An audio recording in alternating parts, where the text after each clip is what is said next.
Hello दोस्तों, I am Abhijit Kumar. आज हम चर्चा करेंगे एसआरएफ लिमिटेड के बारे में, जो एक शानदार सी कंपनी है। उनके बारे में सारा कुछ जानेंगे। आइए स्टार्ट करते हैं। एसआरएफ का फाउंडेशन 1970 में ये श्री राम फाइबर के नाम से इनकॉर्पोरेट हुई। फिर इन्होंने 1974 में स्टार्टेड किया नाइक्लोन टायर एंड फैब्रिक का बिजनेस। फिर उसके बाद 89 में ये इंटर हुई केमिकल बिजनेस में, जिसके बाद ये मैन्युफैक्चरिंग की रेफ्रिजरेंट का जेंट की। और फिर 1990 में ये श्री राम फैब्रिक रिनेम्ड हो गई, एसआरएफ के नाम से जानी जाने लगी। 1995 में इन्होंने सीएमएस प्लांट पैकेजिंग फिल्म में काम करने लगी। और फिर उसके बाद ये अपने बिजनेस को डाइवर्सिफाई की 2001 से 2011 तक। फिर अब ट्रांसफॉर्मेशन कर रही है 2012 से लेकर अभी तक के बीच में ट्रांसफॉर्मेशन कर रही है अपने बिजनेस को। आइए जानते हैं अब थोड़ा केमिकल बिजनेस को इनका, तो जो कि लार्ज एंड ग्रोइंग मार्केट है दोस्तों। लॉन्ग टर्म बेनिफिट अगर देखा जाए, अगर इंडिया स्पेशलिस्ट केमिकल की, तो 11% का कैगर से ये मार्केट ग्रो हो रहा है इनका। इंडियन एग्रो केमिकल बिजनेस की बात किया जाए तो 21.5% के कैगर से ये ग्रो हो रहा है। और इंडियन फार्मा केमिकल की बात किया जाए तो ऑलमोस्ट 11% के कैगर से ये भी ग्रो हो रहा है। और सारा कुछ डाटा आप देख सकते हैं। और जैसा कि large growing market packaging industry की अगर बात किया जाए तो सिर्फ इंडिया की टर्म में 11% से ग्रो हुआ है 2020 तक, 2015 से। और 2025 तक ये 9% से ग्रो होगा। थोड़ा सा डिक्लाइन आएगा, लेकिन अब अगर आप ग्लोबल स्तर से देखोगे तो ग्लोबल स्तर में 7% का ग्रो होगा। लेकिन इंडियाज़ की अगर बात किया जाए तो 9% का ये ग्रो होगा। इस सेगमेंट में दो चीज़ चलती है मेनली, पीईटी, बीओपीईटी और बीओपीपी, दो सेगमेंट चलती है। दूसरा सेगमेंट में इनका पहले हुआ था 9% का ग्रोथ 20 तक, और 8% का ग्रोथ 2025 तक होगा। और इसका की इम्पैक्ट मैं लगा दिया हूँ फोटो, आप देख लेना एक बार। अब आइए इनका बिजनेस की बात किया जाए, किन किन सेगमेंट में ये काम कर रही है। बेसिकली ये 4 सेगमेंट में ऑपरेट कर रही है अपने बिजनेस को। पहला टेक्निकल टेक्सटाइल के बिजनेस में, दूसरा स्पेशलिस्ट केमिकल के बिजनेस में, तीसरा पैकेजिंग फिल्म के बिजनेस में, और चौथा अदर्स के बिजनेस में। ये मेनली टेक्निकल टेक्सटाइल का बिजनेस अभी इनका थोड़ा कम प्रॉफिट जनरेट कर पा रही है इनसे, तो ये भी अच्छा है दोस्तों। आपस में मर्ज करके रखिए, इनके कारण टैक्स वैक्स में भी बहुत मदद मिल जाती है। प्रॉफिट लॉस के स्टेटमेंट को शो करने में बहुत ही ज़्यादा हेल्प मिल जाती है।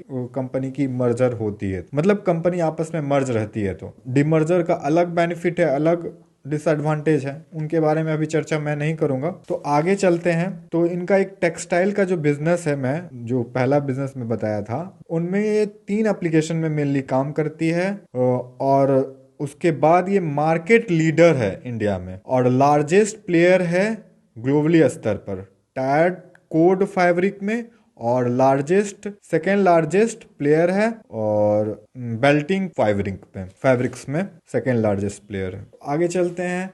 इसका जो 3 सेगमेंट है, केमिकल सेगमेंट में एग्रो, फार्मास्यूटिकल्स, एयर कंडीशनरिंग और refrigerator, solvent, automotive. Packaging film में एफएमसीजी में food and agro, confectionery, sauce and detergent, solar panel, battery spares दोस्तों।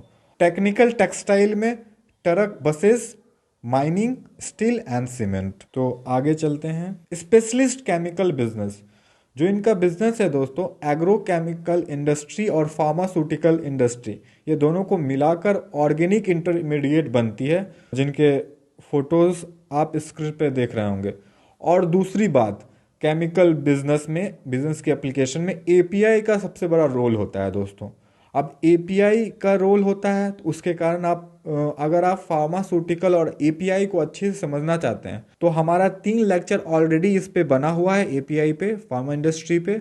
आप प्लेलिस्ट बनाई गई है, आप प्लेलिस्ट पे जाकर उस लेक्चर को भी आप एक बार चेकआउट ज़रूर करना, आपको अच्छी जानकारी कलेक्ट करने में बहुत मदद मिलेगी।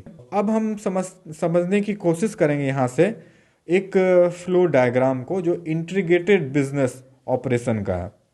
इससे पहले मैं थोड़ा सा एक कंपनी के बारे में बता दूं।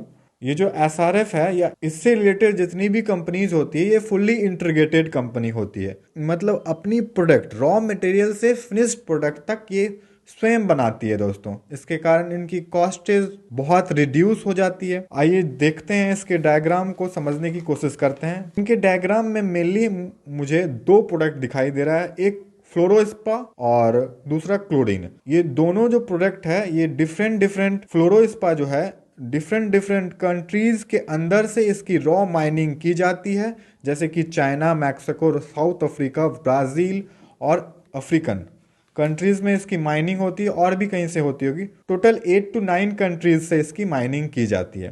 तो यहाँ से ये फ्लोरोस्पा से ये हाइड्रोफ्लोरिक एसिड बनाती है, और हाइड्रोफ्लोरिक एसिड मैन्युफैक्चरिंग करने वाली हमारे पास इंडिया में ऑलरेडी 4 कंपनी मौजूद है दोस्तों, जिनके नाम नवीन फ्लोरिन, गुजरात फ्लोरोकेमिकल और एसआरएफ और टेनफैक्ट इंडस्ट्री। सिर्फ ये कंपनी ही हाइड्रोफ्लोरिक एसिड बनाती है दोस्तों। उससे फिर हाइड्रोफ्लोरिक एसिड से फिर क्या करती है, इंटरमीडिएट बनाती है, जो कि स्पेशलिस्ट केमिकल की प्रोडक्ट में काम आती है दोस्तों।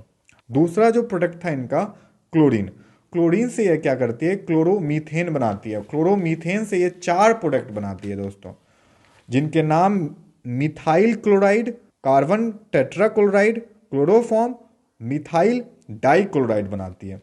फिर क्लोरीन से ही दोस्तों 2 प्रोडक्ट और बनाती है, पर क्लोरोइथाइल, ट्राइक्लोरोइथाइल, ये सब बनाती है दोस्तों। ये पूरी चर्चा का मर्म ये था दोस्तों कि ये एक प्रोडक्ट से दूसरी प्रोडक्ट बनाती है, दूसरी से तीसरी बनाती है। ये जितना भी प्रोडक्ट इनके पास होता है ये खुद ही अपना मैन्युफैक्चरिंग करती है उन प्रोडक्ट को। जैसे आप समझ सकते हैं कि आप अगर खाना घर पे बनाते हो तो उसकी कॉस्ट बहुत कम आती है दोस्तों। अगर आप खाना बाहर से ऑर्डर करते हो तो उसकी कॉस्ट ज़्यादा पड़ती है दोस्तों। अगर आप डेली खाना बाहर से ऑर्डर करते हो तो कॉस्ट भी ज़्यादा पड़ती है और खाना भी हेल्थ के लिए सही नहीं होता है दोस्तों। तो उसी तरह ये कंपनी ये खुद बनाती है प्रोडक्ट, और एकदम सही प्रोडक्ट बनाती है, और जिनका कॉस्ट भी इनको कम पड़ता है, और जिनके कारण इन कंपनियों में मार्जिन कैपेसिटी बढ़ती है इन कंपनी की। और बहुत बड़ी बड़ी प्लांट भी है दोस्तों इंडिया में। दहेज गुजरात वाली प्लांट 990 एकड़ में फैली हुई है दोस्तों, और राजस्थान वाली प्लांट इनकी 80 से 100 एकड़ में फैली हुई है।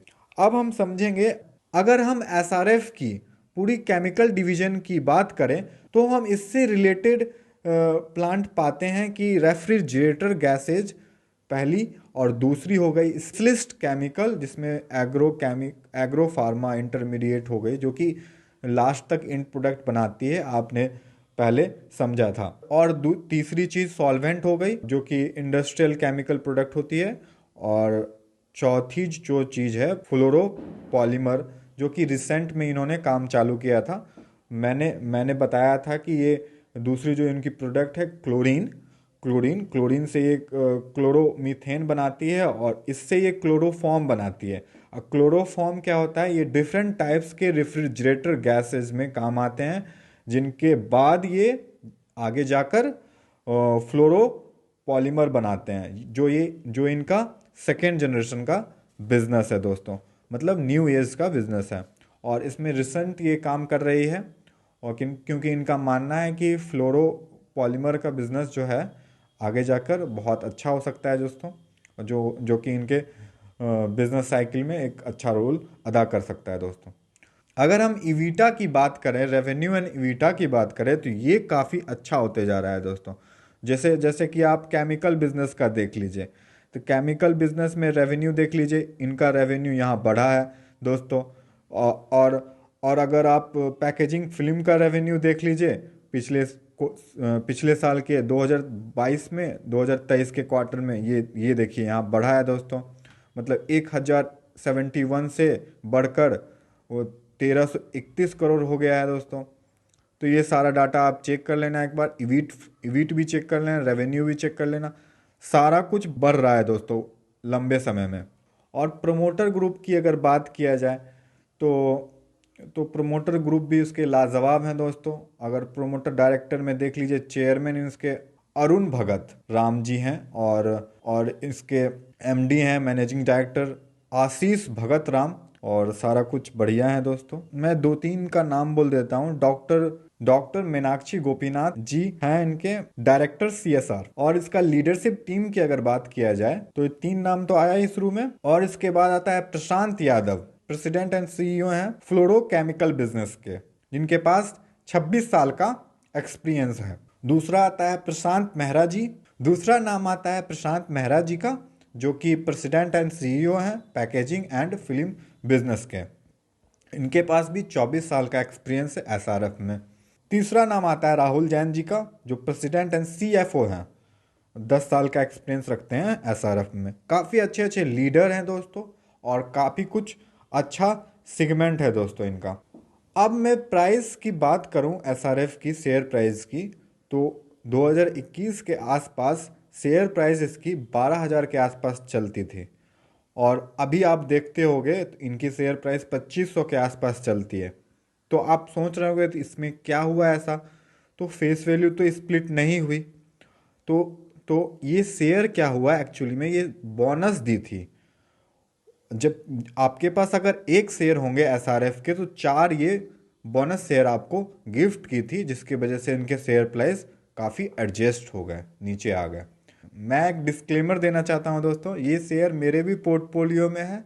काफ़ी दिन पहले ही मैंने इसे परचेज किया था, जो कि अराउंड ऑफ 11,000 जब इसकी प्राइस चलती थी, और तभी मैंने परचेज की थी। 11,000 अराउंड 10,000 के आसपास मैंने परचेज किया था इसे, जो काफ़ी फिर बोनस के बाद काफ़ी फिर नीचे आ गया ये शेयर, फिर मुझे भी बोनस मिली, और बहुत अच्छी शेयर है दोस्तों। मैं तो काफ़ी दिनों से होल्ड कर रहा हूँ दोस्तों, और आप भी चाहते हो अगर इस शेयर को लेना, तो अभी सही प्राइस के पास ट्रेड हो रही है। अगर आपको ये नीचे मिलती है तो नीचे और ऐड कीजिए दोस्तों, और 2,000 तक जाती है तो और ऐड कीजिए। ऐसे ये 2500 के प्राइस में बहुत अच्छे मतलब प्राइस पे मिल रही है, एंड इसका अपसाइड तो बहुत ज़्यादा ही है दोस्तों। जैसे कि आप सारा कुछ आपको समझाया मैंने, और इस वीडियो में और भी बहुत सारी चीज़ें हैं, लेकिन बस इस वीडियो में इतना ही। और आगे मिलते हैं फिर नए वीडियो के साथ, एक नई कंपनी के साथ। आपको हमारा वीडियो कैसा लगा प्लीज़ कमेंट में लिखकर बताएं, और अगर आपको भी कोई वीडियो के बारे में जानकारी चाहिए, या आप एनालाइज करवाना चाहते हैं मुझसे, तो आप प्लीज़ कमेंट करके मुझे बताएं। और प्लीज़ सब्सक्राइब करें हमारा चैनल, एंड लाइक करें हमारा वीडियो, क्योंकि आपके लाइक से हमें मदद मिलती है, और इसी के कारण मैं वीडियो नया ला पाता हूँ। थैंक यू दोस्तों।